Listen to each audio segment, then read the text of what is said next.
बिस्मिल्लाहिर्रहमानिर्रहीम। आज हम सीखेंगे कि कोर्ट में लाइव जरा कैसे करनी है।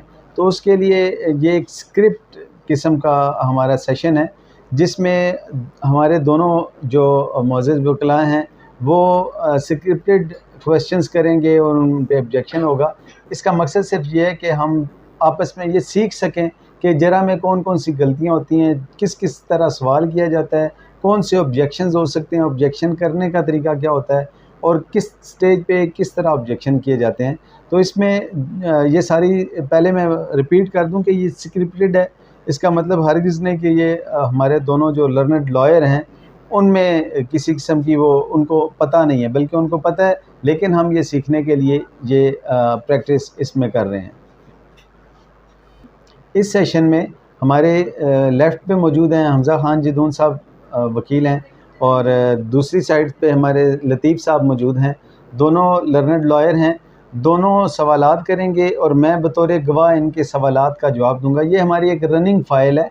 उस रनिंग फ़ाइल से ये हमारे ऑफ़िस की एक प्रैक्टिस है कि हम जो रनिंग फ़ाइल होती है उस पे आर्गूमेंट हों या इस तरह जरा हो, तो हम पूरे ऑफ़िस में बैठ के वो जरा तैयार करते हैं। उन जरा पे मल्टीपल ऑब्जेक्शंस होते हैं, ताकि प्रैक्टिकली जब वो जरा की जाए, जो भी हमारे लर्नड एसोसिएट वो जरा कर रहे हैं, तो उनको उस जरा के दौरान किसी किस्म का कोई इशू ना हो। तो इसमें ये होगा कि हमज़ा साहब सवाल करेंगे प्लेंटिफ के वकील के तौर पे, डिफेंडेंट के वकील के तौर पे करेंगे सवाल, और लतीफ़ साहब जो हैं वो उस पर ऑब्जेक्शंस करेंगे, जो लॉफुल ऑब्जेक्शंस बनते हैं वो ऑब्जेक्शंस वो करेंगे। जी हमज़ा साहब। ये दुरुस्त है कि आपकी शादी मुदालय के साथ सन 2009 में हुई थी? नहीं जी, ये गलत है। अच्छा, ये दुरुस्त है कि शादी के तारीख़ की बाबत आपने दावे में ज़िक्र किया है? नहीं जी, मैंने नहीं लिखा। अच्छा, ये दुरुस्त है कि अच्छा, यहाँ पे ना, जैसे कि अब सवाल किया जा रहा है। अब सवाल जो है शादी की डेट का, अब शादी की डेट का सवाल पूछना उस वक्त रेलिवेंट होता है जिस वक्त, अब ये लतीफ़ साहब को ऑब्जेक्शन करना चाहिए था यहाँ पे कि ये इररेलेवेंट अननेसेसरी क्वेश्चन है। उसकी रीज़न ये है कि दोनों तरफ से शादी की डेट एडमिटेड है। इस केस में अगर शादी की डेट डिस्प्यूटेड होती, या उसमें सपोज़ अगर ये समझें कि दोनों में से डिफरेंस होता, जैसे निकाह पहले हो जाता है, रुखसती बाद में होती है, अब ये अगर ये भी इम्पोर्टेंट होता, रेलिवेंट होता, तो फिर ये नेसेसरी क्वेश्चन था। अदरवाइज़ ये इननेसेसरी क्वेश्चन के तौर पे ये हो सकता था, और लतीफ़ साहब को इस स्टेज पे ऑब्जेक्शन रेज़ करना चाहिए था कि ये एडमिटेड फैक्ट है तो इसको पूछने की ज़रूरत ही नहीं, या ये कहते कि ये क्योंकि ये एडमिटेड फैक्ट है, हमारे इस केस में ये एडमिटेड फैक्ट है। लेकिन अब इसमें क्योंकि गवाह ने आगे से झूठ बोल दिया, या गवाह का मौक़िफ़ ये नहीं है, वो उसका मौक़िफ़ ये है कि मेरी शादी इस डेट को नहीं हुई। अब उसको करने के लिए अब हमज़ा साहब आगे उसको जैसे होता ही है कि ऐसा सवाल पूछा जाता है कि जो सवाल नहीं पता होता उसका जवाब नहीं। पहले तो इसमें असूल जरा के लिए ये है कि हमेशा सिर्फ वो सवाल पूछें कि जिस सवाल का 100% जवाब पता हो कि इसका जवाब क्या है, या मैंने इसका जवाब क्या लेना है। तो उस सवाल को भी उस अंदाज से पूछें, और जब उसके मुताबिक जवाब ना आए तो आपके पास पता होना चाहिए कि इसके काउंटर में आपके पास क्या है। सपोज़ के इसी केस में अगर ऐसा नहीं है, शादी की डेट डिस्प्यूटेड है और मैं डिनाई कर चुका हूँ शादी की डेट को कि इस डेट पे शादी नहीं हुई, अब देखते हैं कि हमज़ा साहब इसको कैसे काउंटर करेंगे। ये दुरुस्त है कि ये बयान हल्फी आपका है? जी दुरुस्त है मेरा। ये गलत है कि ये बयान हल्फी में 11/10/2009 की डेट मेंशन करने के बावजूद मैं गलत बयानी से काम लेते हुए अपनी असल डेट छुपा रहे हैं। यहाँ बहुत इम्पोर्टेंट चीज़ है। हमज़ा साहब ने जब मुझसे ये सवाल किया, और सवाल करके उन्होंने कहा, और बयान हल्फी पे तो मेरे डेट ही ये है, तो यहाँ पे बजाय इसके कि डायरेक्ट सजेशन पुट करते, यहाँ पे हमज़ा साहब को चाहिए था कि वो सवाल ये करते कि ये दुरुस्त है कि आपने ये बयान हल्फी आपका ही है। फिर ये करते कि ये दुरुस्त है कि इस बयान हल्फी में जो डेट लिखी हुई है, ये डेट वही डेट जो उन्होंने पूछी है, या बता दें कि ये फ़लाँ डेट लिखी हुई है। अब इसमें इसके साथ ही बयान हल्फी जो है वो क्योंकि दावे के मुताबिक होता है, तो सबसे पहले क्वेश्चन ये आना चाहिए था कि ये दुरुस्त है कि आपने जो अपना दावा लिखा है आपने अपने दावे में भी ये डेट मेंशन की है, उसके बाद जो आपने बयान अल्फी लिखा है उसमें भी ये डेट मेंशन है, और उसके बाद सपोज़ अगर निकाहनामा था तो वो निकाहनामे को भी कन्फ्रंट करा देते। ये तीनों जब चीज़ें उससे कन्फ्रंट हो जाती तो हम ऑलरेडी डिस्कस कर चुके हैं कि कन्फ्रंटेशन कैसे करानी है, उसको मज़ीद हम रिपीट भी कर देंगे कि ये कैसे होना है। अगर ये दोनों चीज़ें सपोज़ वो कर चुके तो उसके बाद हमजा साहब को अगर उनका टारगेट प्लेंटिफ के वकील को अचीव हो गया, डिफेंडेंट के वकील को टारगेट कि उन्होंने एग्जैक्ट जो डेट है वो अपने इन्हीं डॉक्यूमेंट से निकलवा ली, तो उसमें आगे यहाँ पे इस जरा को ख़त्म करने से पहले इन्हें चाहिए था कि यहाँ पे सजेशन पुट करते, और सजेशन क्या पुट करते कि ये गलत है कि मैं जानबूझ के डेट ऑफ मैरिज को गलत बयान कर रही हूँ और डेट ऑफ मैरिज के मुतल्लिक मैं जानबूझ के झूठ बोल रही हूँ। यहाँ पे ये आ जाता और इनका यानी मौक़िफ़ भी वो साबित हो जाता कि डेट क्या थी, और उसके बाद सेकेंडरी जो चीज़ आती है उनका झूठ भी साबित हो जाता कि इनका जो एक सवाल के जवाब में झूठ है, इससे वो आगे किसी और सवाल के जवाब में भी ये कर सकते थे। जी हमजा साहब। ये दुरुस्त है कि आप और मुद्दल कज़न्स हैं और आपकी लव मैरिज थी?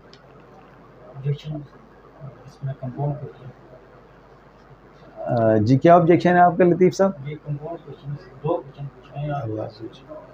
हमजा साहब, इसमें लतीफ़ साहब ने जो ऑब्जेक्शन दिया है कि इन्होंने जो सवाल किए हैं मुझ पे वो सवाल कंपाउंड हैं। कंपाउंड क्वेश्चंस कैसे होते हैं?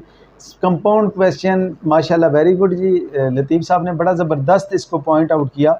अब इससे पहले कि मुद्दइया इस बात का जवाब देती, उससे पहले ही जहाँ पे ये क्वेश्चन आया, क्योंकि कंपाउंड क्वेश्चन वो क्वेश्चन होता है जिस एक सवाल में ही एक से ज़ायद सवाल पूछ लिए जाएँ। अब उसमें क्योंकि एक से ज़ायद सवाल पूछेंगे तो हो सकता है कि जो गवाह है उसकी तवज्जो पहले सवाल पे हो या दूसरे सवाल पे हो, तो वो इस तरह का जवाब आ जाए जो उसके नुकसान में हो। अब इसमें जैसे इन्होंने कहा कि ये दुरुस्त है कि आप दोनों कज़न हैं और आप दोनों की लव मैरिज है। अब ये दोनों चीज़ें, ये दो अलग अलग सवाल बन गए। इस पे बड़े अच्छे अंदाज से लतीफ़ साहब ने जब ऑब्जेक्शन रेज़ किया, अब ऑब्जेक्शन पे ये होगा कि सपोज़ जज कह देता है जी कि नहीं ये कंपाउंड क्वेश्चन नहीं है, तो कंपाउंड क्वेश्चन हमजा साहब ये ऑब्जेक्शन आ गया है, उनका ऑब्जेक्शन है कि ये कंपाउंड क्वेश्चन है, आप इसको कैसे जस्टिफाई करेंगे? क्योंकि ये एक ही सवाल में ही इसमें आ जाना था कि उनके शादी लव मैरिज भी थी और एक फैमिली भी थी। नहीं, ये दोनों क्योंकि कंपाउंड क्वेश्चन है, दोनों अलग अलग हैं, इनका जवाब दोनों अलग अलग हैं, इसलिए इनका ऑब्जेक्शन वैलिड है। और इसमें याद रखा करें कि जब भी एविडेंस हो, एविडेंस के दौरान कोई ऑब्जेक्शन आ जाए तो लर्नड कोर्ट का पहले उस कोर्ट की ज़िम्मेदारी है कि पहले उस ऑब्जेक्शन को डिसाइड फरमाएं और डिसाइड फरमाने के साथ ही आगे वो करें। और जब तक आपका ये ऑब्जेक्शन डिसाइड नहीं हो जाता उस वक्त तक आप इसको मज़ीद सवाल ना पूछने दें दूसरे वकील साहब को, और इस ऑब्जेक्शन को इसमें पहले डिसाइड फरमा लें। जी, तो ये जो था, क्योंकि इससे साबित हुआ कि ये कंपाउंड क्वेश्चन था, तो हमजा साहब ये कंपाउंड क्वेश्चन है तो आप इसे अलग अलग करके पूछें। ये दुरुस्त है कि आपकी कज़न मैरिज थी? हाँ जी, ये दुरुस्त है कि हमारी कज़न मैरिज है। और कज़न मैरिज थी, इसी बिना पर आप दोनों के दरमियान लव मैरिज भी हुई है? ये नहीं, हमारी आपस में लव मैरिज नहीं है, ये गलत है। ये दुरुस्त है कि शादी के मौके पर आपका हक महर 50,000 रुपये मुकर्रर हुआ था? अब ये बड़ा इम्पोर्टेंट है। यहाँ पे फैक्टर ये है कि पहले तो ये है कि जो लर्नड कौंसिल होते हैं उनको पता होना चाहिए कि ये जो मैं सवाल पूछ रहा हूँ इससे मैं हासिल क्या करना चाहता हूँ। सपोज़ यहाँ पे इन्होंने कहा कि कज़न मैरिज है और लव मैरिज है, मीनिंग देयर बाय इनका मतलब ये होता, शायद ये होना चाहिए था कि ये एक दूसरे को पहले अच्छी तरह से जानते थे। अब अगर इन्होंने यहाँ पे कज़न मैरिज और लव मैरिज के दोनों सवाल पूछे और दोनों सवालात के जवाब आ गए और इन्हें अपना वहाँ से मकसद हासिल नहीं हुआ, तो ये दूसरे सवाल पे चले गए। तो यहाँ से ये याद रखें कि जो सवाल आपके पास मौजूद है, जब तक उस सवाल से कोई मकसद हासिल ना हो जाए उस वक्त तक आप दूसरे सवाल पे नहीं जाएंगे। एक सवाल को पहले कंक्लूड करेंगे ताकि जब लर्नड कोर्ट इसको पढ़ रहे होते हैं, लर्नड जज साहब जो जब डिक्टेशन दे रहे होते हैं या जजमेंट लिखवा रहे होते हैं तो वो जजमेंट पढ़ रहे हो तो उनको कॉन्सेप्ट क्लियर हो। ये ना हो कि जब वो सवाल पढ़ें तो वो खुद सोचें कि सवाल किया क्यों था। तो आपको ये जो 2 सवाल किए गए, मुझे नज़र आ रहा है कि इन दोनों सवालात में किसी जगह लर्नड काउंसिल को ये पता ही नहीं था कि उन्होंने सवाल क्या करना है और उसमें से उन्होंने सवाल में से निकालना क्या है, अपना मकसद क्या निकालना है। तो क्योंकि ऐसे सवाल बिल्कुल ना पूछें जिनका मकसद पता ना हो या जिनको कंक्लूड नहीं किया जा सकता हो। और दूसरा सवाल शुरू करने से पहले जो प्रीवियस क्वेश्चन आपने पूछा है उसके मुतालिक जो अपना आपका व्यू है उसे आप कन्वे कर दें। और अपने व्यू को कन्वे करने का सबसे बेहतरीन तरीका ये होता है कि आप सवाल इस अंदाज से करें कि वो जो भी जवाब दे, उनका जो भी जवाब हो वो आपकी फ़ेवर में आए। और खुदा ना हस्ता अगर गवाह कोई ऐसा जवाब दे देता है कि जो आपकी फ़ेवर में नहीं है तो आपके पास उसके बाद उसके काउंटर क्वेश्चंस मौजूद हों जिन क्वेश्चन से आप उनको कवर कर सकते हैं, मज़ीद कवर करके। और उस ऐसा भी नहीं होता तो फिर उसमें आप सजेशन दे के अपना मकसद, सजेशन का सबसे बड़ा मकसद ये होता है कि आप अपने सवाल का मकसद मान खा सकते हैं और अपना आपका जो मौक़िफ़ है वो आप अपने मौक़िफ़ को बयान करते हैं। जी जी, ये दुरुस्त है कि आपने दावे के साथ सामान जहेज़ की लिस्ट लगाई है? जी दुरुस्त है जी। आपकी सामान जहेज़ जो आपने लिस्ट लगाई है इसमें कॉलम नंबर इसके आइटम नंबर 19 में आपने 5 तोले ज़ेवर का जिक्र किया है। मुझे याद नहीं है। ये लिस्ट दावे में जो आपके दावे के साथ लगी हुई है ये आप ही के साइन हुए हैं? जी ये सिग्नेचर मेरे ही हैं। और ये लिस्ट भी आप ही की तरफ से दाखिल की गई है? जी मेरी तरफ से दाखिल की गई है। इस लिस्ट में का आइटम नंबर 19 में आपने 5 तोला ज़ेवर जिसकी कीमत आपने 7,80,000 बयान किया। ये दुरुस्त है कि ये ज़ायद कीमत आपने लगाई है? नहीं, मैंने ये बिल्कुल सही कीमत लगाई है मार्केट रेट के मुताबिक। ये दुरुस्त है। ऊपर आपने इस बात का एडमिशन किया कि 2009 में आपकी शादी हुई? नहीं, मैंने ये कहीं इकरार नहीं किया। निकाहनामे में आपने साथ जो दावे के साथ निकाहनामा लफ़ किया है उसमें 2009 ही तारीख़ लिखी गई है, ये दुरुस्त है? जी ये दुरुस्त है जी। और इसमें ये गलत है कि 2009 में सोने की कीमत 30,000 रुपये तोला थी जो कि 5 तोले की कीमत 7,80,000 न बनती है। लिहाजा ये एक झूठी और बेबुनियाद लिस्ट साथ लगी। यहाँ पे एक अहम सिचुएशन राइज़ हुई। वो सिचुएशन ये थी कि हमज़ा साहब ने एक सवाल किया और सवाल में हमज़ा साहब ने ये बताया, पहले मुझसे ये पूछा कि ये दुरुस्त है कि आपने कॉलम नंबर 19 में जो सोना लिखा है वो इतना लिखा है। तो उस पर मैंने डिनाई कर दिया कि मुझे याद नहीं है कि मैंने ऐसा किया। इस स्टेज पे जब मैं ये कह रहा हूँ तो क्योंकि हमज़ा साहब एक वो लिस्ट जो मैंने दी हुई है, अब इसके बाद जो नेक्स्ट क्वेश्चन डिफेंडेंट के लॉयर का होना चाहिए था वो ये होना चाहिए था कि ये जो लिस्ट है ये आपने पेश की है, ये लिस्ट देख लें और ये लिस्ट के मुताबिक आपकी ये बनती है। अब जब लिस्ट उनके सामने कन्फ्रंट कराई जाती तो या रिफ़्रेश कराई, आप उन्हें कहते कि आप देख लें ये जो लिस्ट दी हुई है इस लिस्ट में यही लिखा है। अब जब वो लिस्ट देखती तो देख के फिर वो कहती जी ऐसे ही है। अगर वो फिर भी डिनाई करती तो फिर उस पर आप सजेशन दे सकते थे। लेकिन इसका बेहतरीन तरीका जो था वो ये था कि आप उस पर जो आपने रेलेवेंट वो बताया हुआ है उसको उसके साथ उनकी मेमोरी को रिफ़्रेश करते, या मेमोरी अगर रिफ़्रेश नहीं करनी होती थी तो आपका दूसरा ऑप्शन आपके पास ये था कि आप वो लिस्ट से वो कॉलम उनको कन्फ्रंट करवा देते और कन्फ्रंट करवा के ये बताते। क्योंकि यहाँ पे गवाह ने कहा कि मुझे याद नहीं है, तो क्योंकि आपके पास एक डॉक्यूमेंट्री एविडेंस मौजूद है जो लिस्ट एग्जिबिट करवाई हुई है उन्होंने, उस लिस्ट एग्जिबिट लिस्ट को आप उनको दिखा के उनको पढ़ा के फिर उससे सवाल पूछ सकते थे कि ये है, तो उससे डेफिनेटली वो उसमें एग्री ही करती। अब उसके बाद जब ये हो जाता तो फिर आपने अगला सवाल करना था। अब इसके बाद जो आप फाजिल कौंसल ने अगला सवाल जो किया वो उन्होंने कर दिया। अब यहाँ पे भी जो क्वेश्चन था वो कंपाउंड क्वेश्चन बनता था जिस पे ऑब्जेक्शन रेज़ नहीं किया गया। वो कंपाउंड क्वेश्चन ये था कि सीरियल नंबर फ़लाँ में जो आइटम लिखी हुई है उस आइटम की कीमत ये है और उस आइटम की कीमत आपने ये लिखी है। अब इसमें ये होना चाहिए था, लर्नड काउंसिल की तरफ से ऑब्जेक्शन होना चाहिए था। हो सकता है उसमें आइटम और हो और कीमत और हो, या कन्फ्यूजन हो सकती है। तो उसमें ये था कि उन्हें कि पहले आप आइटम का पूछ लें, उसके बाद ये पूछ लें कि इसकी कीमत आपने यहाँ पे ये तहरीर की है। उसके बाद बड़ी खूबसूरती से इन्होंने बताया, लेकिन उसमें इन्होंने बताया जी कि इन्होंने सवाल पूछा कि ये जो इस पे डेट लिखी हुई है, सपोज़ जो भी डेट है आपके निकाहनामे में ये डेट है, आपके जो दावा है उसमें डेट है, आपके एफिडेविट में ये डेट है, डेट ऑफ मैरिज का जो किया। इसका आसान तरीका ये हो सकता था कि वो डायरेक्ट आप क्वेश्चन पूछ लेते कि ये दुरुस्त है कि आपका जो निकाह हुआ था वो फ़लाँ डेट को हुआ था या फ़लाँ सन को हुआ था आपका निकाह। अगर वो इसमें एडमिट कर लेती, क्योंकि ये एडमिटेड फैक्ट आपको पता होना चाहिए कि आपके केस में कौन कौन से फैक्ट्स एडमिटेड हैं, और एडमिटेड फैक्ट्स को साबित करने की ज़रूरत नहीं होती, इसलिए उन पे क्वेश्चन भी नहीं पूछे जाते।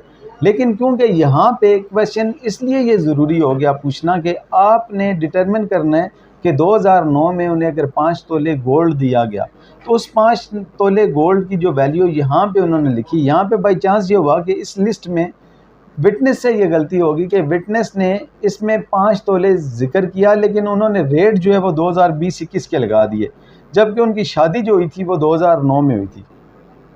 इसको प्रूव करने के लिए डेट का पूछना ज़रूरी था, वो डेट का पूछ लिया। अब सपोज़ अगर वो डेट ऑफ मैरिज को जो उन एडमिटेड फैक्ट है उसको डिनाई करते हैं, उस सूरत में अब यहाँ पे इसका पूछना इसलिए ज़रूरी हो गया कि आपने कंपैरिजन करना है वहाँ से मार्केट वैल्यू से, कि उस वक्त मार्केट वैल्यू क्या थी और आज मार्केट वैल्यू गोल्ड की क्या है।